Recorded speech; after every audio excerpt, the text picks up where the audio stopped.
Well, in this series, we're going to go step by step until we understand what exactly is ailing the boy child. We'll talk to a number of them from different walks of life and see how their lives are like.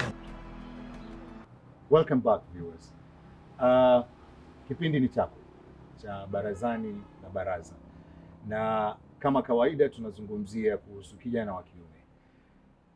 Leo kuna twist kidogo kwa huyu kijana wa kiume. We just want to know if there's any kind of twist that probably we don't speak about when it comes to the boy child. We have an understanding of how the boy child is supposed to be, but in this case, there are different issues that actually happen to us that we do not speak about. Now, hiki kipindi tunataka kuyazungumzia haya mambo ambayo kidogo si ya kawaida. Na kutusaidia kufanya hivi, we have a guest in the studio who will actually tell us, basically tell us his name, where he was born, raised, and give us his life journey. Yeah. So that we get to understand who this boy child is. Yeah. So my name is Oliver. I was born in Mombasa, early 90s. Went to study schooling in Mombasa, but in my lower primary school, I went to stay with my grandparents because of financial difficulties. In class 5, I came back to Mombasa, went through school again, and then in high school, I went back again to my grandparents' place. I can say I was a perfect child because I never, sikusumbua, I was never the child, like the trouble child, ever perfect scores in school. Went through schooling smoothly. I did not have any problems, as much as there were financial issues here and there from my family. But from lower primary all the way to college, never had a problem with my parents. Actually, I'm considered the perfect child when it comes to the symbol our family portrays of the grandchildren's. Wow. Yes, I was that because I thought that is what everybody wanted me to be, and I went with that. And it's something that almost everybody in an African home goes with, like being the way you are told to be. Yes. Which is actually a very good thing, and that is what we are accustomed to. Yes, yes. Now, in this case, like I said earlier, we are talking about the difference in us Yes. as boy children. Mm-hmm. We are actually expected to behave in a certain manner. Yes. But it so happens that this is not the reality. Mm-hmm. What is the reality according to you? I think what I can say, my opinion is, and the reason I think us as Africans are always on the lower side is because people have this perspective of what we should be, what you're supposed to be. You're a boy child. You're supposed to go to school at a certain age, get a girl, get married, have kids at a certain age, build a house, because that is what is considered to be mwanaume, uko na nyumba na bibi na watoto. That is creating this picture perfect kind of thing. And in retrospect, that is not real. That is something that people pretend should be, and yet it's hard to put it that way, and people end up having this kind of lives that are not what they have an opinion on, but rather what people's opinion shaped it to be. Yes. So what is the reality according to you? Reality is people are messed up out here. People are going through violent marriages in the name of putting that image. People are going through violence from their partners, all in the name of pretending to maintain that image. Parents forcing their girls to get married because, like, when msichana unafaa uwe na mwanaume, and yet your daughter is going through maybe hardship, is being mistreated. But as long as people think that is the right image, even the daughter does not think that is wrong, or the son does not think that is wrong, he is like, okay, it's marriage. Ndoa ni kuvumiliana. Yes, and I think that is something people should discuss. In this case, you basically don't believe in the standard way of living, where a man is supposed to target that woman, and the woman is supposed to be targeting that man. In this case, you have a different kind of opinion and a different kind of lifestyle that you decided to pursue. Yeah. You are attracted to male. Yeah. When did this happen? So for me, I say it's always been there, but now what people expect made me not like put all that emotion down there, because growing up you have this thing you've been told. I think everybody knows that if you're told, anybody who says gay or homosexual, the moment that word is mentioned, everybody cringes. Yes, because as a kid you're told that is not the African way, or that is not your religious way. If you're Muslim or if you're Christian, you're told that is not something that is supposed to be even in your mind. It's a wrongdoing, it's a sin. So you never even, like, you don't even want to think from that angle. The perception Yes, of the society. yes. Now that perception made me keep that away. And then I come from this family which is very respectable, and which has an image, a certain image it has to uphold, out of, again, society expecting it. Now, I come from that, and then I told you I was the perfect grandchild. So everybody has that look of, okay, Oliver, you know you are the first, and I'm the first son grandchild. So I had to maintain that, and the worst thing is that it controlled who I was, because I kept it hidden. I kept that impulse down there. I don't want to call it an impulse though. Let me just use it as a word, but it's not an impulse. I don't want to be misquoted.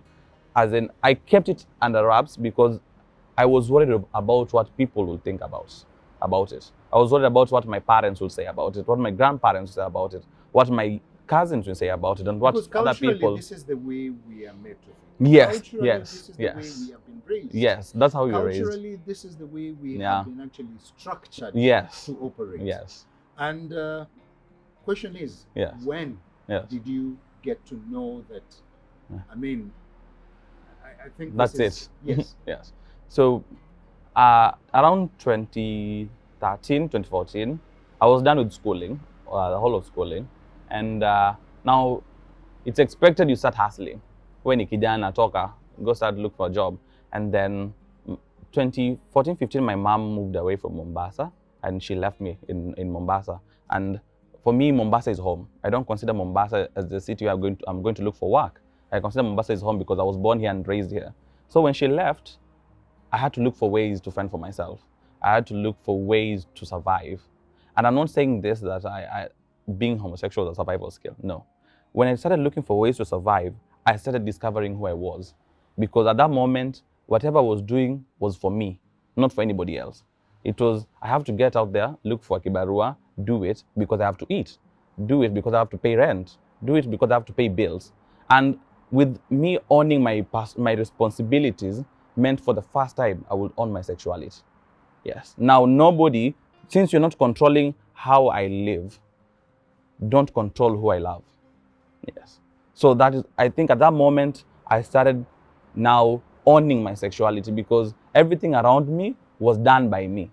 There's a word you're using, owning my sexuality. Yes. It actually means that you had this all along, but you never owned it. Yes. The reason, like you have just said, Yeah. probably is the judgmental yes. aspect from the society. Yes. So all this time you actually knew you were attracted to the boy child. Yeah. Did you ever at any one point have a girlfriend? Yes, I did. You did? Yes. And actually I had a very nice relationship. It was nice. We never had any problems. This was still in school? After school. I've told you, I did not even have girlfriends in school because I never wanted to tarnish that name. Oh, like kijana anapenda wasichana and you're in school, you know?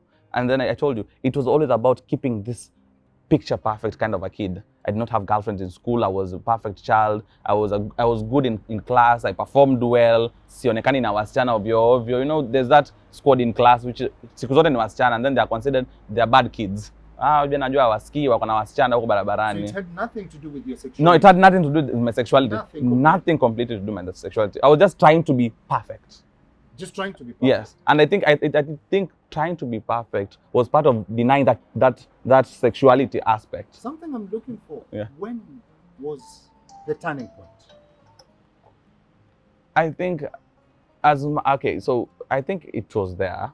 But now, as I said, when I started like doing things for myself, from paying my own bills to living alone, living in my own place where I can call my own house, that is when I was like, okay, now this is me, and nobody is around here to have rules around me. So now I think I have a right to give myself this. Yes, I have a right to be myself, because now nobody is dictating how I should live. So when you started living alone, this is when you started having those feelings? No, I started acting. Acting. Yes. So the feelings were there? Yes. All along Always. the feelings were there. Always. Why have a girlfriend then? I wanted to give that impression. Actually, I wanted to also personally, you see, the problem is you've been told this is wrong so many times that even you yourself think is wrong. Because from Sunday school, from church, from your parents, from your grandparents, from your aunties, this is wrong. As much as they don't say it directly, we all know people say it. Tell me about your family setup. My family setup is a very closely knit family. Yes. Your mother, your dad? I was raised by a single mom, but my mom got married later. You had brothers, you had sisters? I have a sister, a younger sister. Okay. Yes. So it was just the two of you? Yes, just two of us and my mom. We've always lived just three of us. Okay. Even after my stepdad came in, it has always been the three of us. So you have a stepdad? Yes, we have a stepdad. Okay. Yes. Came in after school? Came in when I was almost completing high school. Officially came in during that time. The other time he was behind the scenes. All right. All right. Yeah. All right. Yes. All right. Makes a lot of sense. Yes. Now, you came out. Yeah. And this is you now. Mm. I'm gay. Mm. And the world knows you're gay. Mm. How was That. how was that? So, I can say this. There are different ways of coming out. Coming out is not shouting to the whole world you're gay. Coming out is first accepting that you're gay. You yourself. Coming out to yourself. Yes, most people don't know that you have to come out to yourself. It's a first way you have to first accept who you are and accept to live who you are. And then now from there, now you can introduce one by one people to say that I'm gay. So like now you sitting here next to me and me telling you about my sexuality, now I've come out to you. Yeah. I've not come out to the world. Yes. I've come out to you. That is still coming out. Yes. So when people talk about coming out, they expect that you tell everyone you meet. No. Yes. It's a specific person that you think you trust with that. Because the It's time, very personal yes, it's a information that you very, can yes, only tell yes, very few it's people. very personal, and you just don't say it anyhowly. Because basically or to whoever. sexuality is Yeah. very personal. Yes, and I still term that sexuality is very personal. Yes, I consider that my business, not our business. Yes. So in essence, yes, you came out. Yeah. You told whoever Yeah. wanted to know. Yeah. I'm pretty sure your family got to know about this. Yeah. So that is there. How was When it comes to family, it's a lot of work when we talk about coming have out. they accepted it? That's why I'm putting it as a lot of work, because you have to look for who are your allies in the family. There's that relative you get along with no matter what. We always have that one cousin or auntie we confine with, or we do all the we talk about all the weird stuff with. Now those are the people that I started with. The people who I know no matter what, there won't be any change in the way they see me. Yes, and there are few in the family who know officially, but not all or not everyone. Something I want to know, because this has been the perception that some other times you just decide to choose to be this. Yeah. And it has nothing to do with feelings. Yeah. And it has everything to do with choices. Yeah. What do you have to say about that? Personally, I consider that wrong, because it gives a bad impression about the people who live their truths. Because personally, I live my truth. Then here is somebody else who pretends. And the people who pretend are the one who always end up portraying this picture of, and those are the people who actually the media gets access of. So you see these people who come out here and then talk things, and then people now starting having stereotypes. Very close person that you had, your girlfriend. How did she take this? But then we are still friends to date. We still talk. Actually, I talked to her yesterday. The last I talked to her was yesterday. Yeah, so it's been around 5-6 years since the last time we dated. We met 2 years later. Actually had a very intense conversation. But About the same? Yes, about the same. She's a friend. She's a very good friend. She got married, has 2 kids now, but we're very close. So she moved on. She moved on to marriage. Because even for her, she thought that marriage was the way out. She thought that getting married would show this picture of, okay, I'm a successful woman, or I'm a woman, not per se successful, but I'm a woman because I got married and had kids. But we are very close, very close. You really don't believe in marriage, do you? I do. I do believe in marriage. I don't have a problem with marriage. Yes. I see it as still I can say it's still a sacred way, but problem is, I want the way I respect your space, respect my space. That is the only thing I ask for. I'm okay with you getting married to a lady and having kids. Very beautiful. Be okay with me having my own relationship, and be okay with this too. Yes.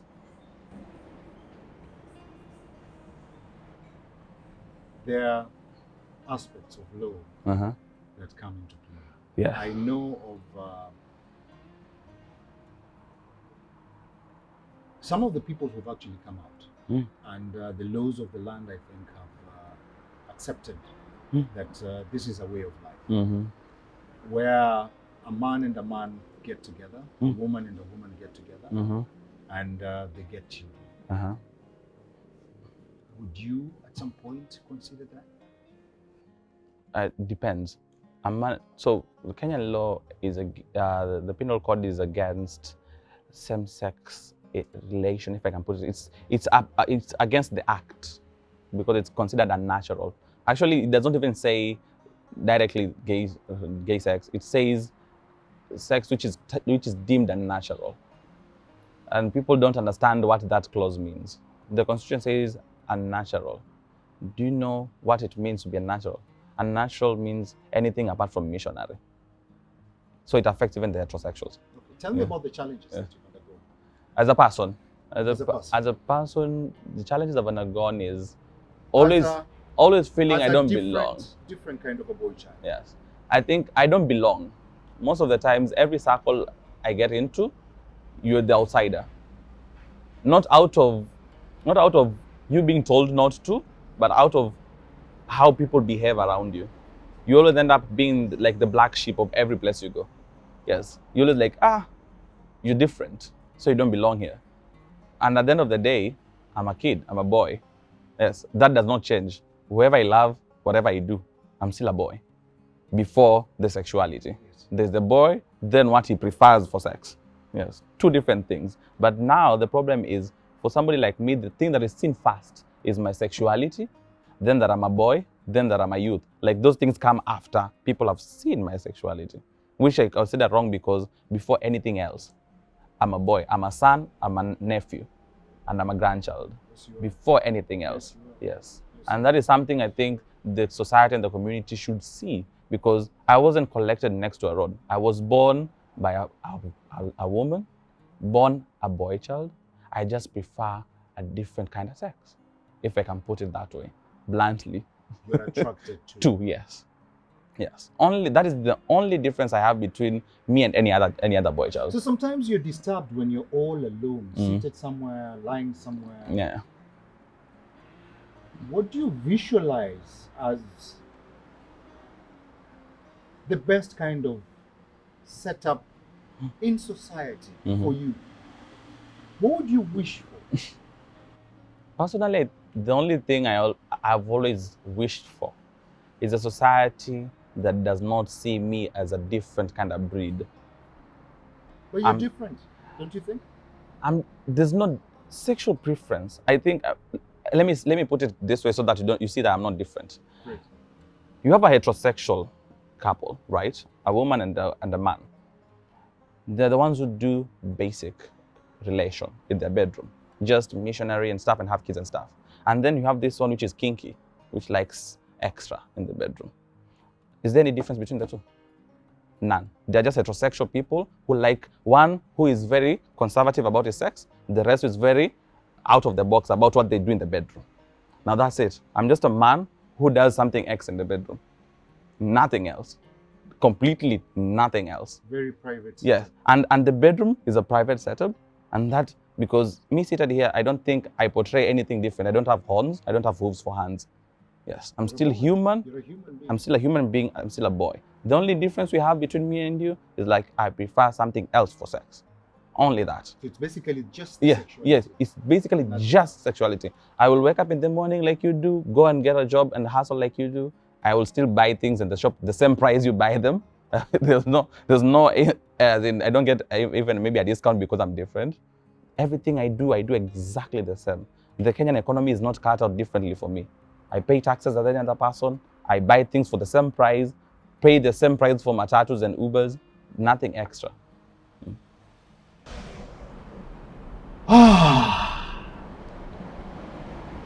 Oliver has spoken. And he's spoken passionately Yeah. about being the boy child. And the boy child that some other times doesn't feel appreciated for who he is. Yeah. And he's articulated it very well, that sexual orientation is very private. Yeah. And that's the reason you do it in private. You do it in secrecy.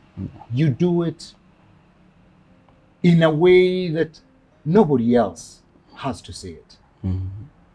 So that aside, he still remains the boy child. And that is what his wish is, that you see him as such and deal with him as such. Yeah. Viewers, let's go deep into this and just get to find out how this affects the society. Who is affected? Where are they? And why are they affected? And how does it impact on that person who confesses that, yes, I am of this orientation? We'll be back in a moment.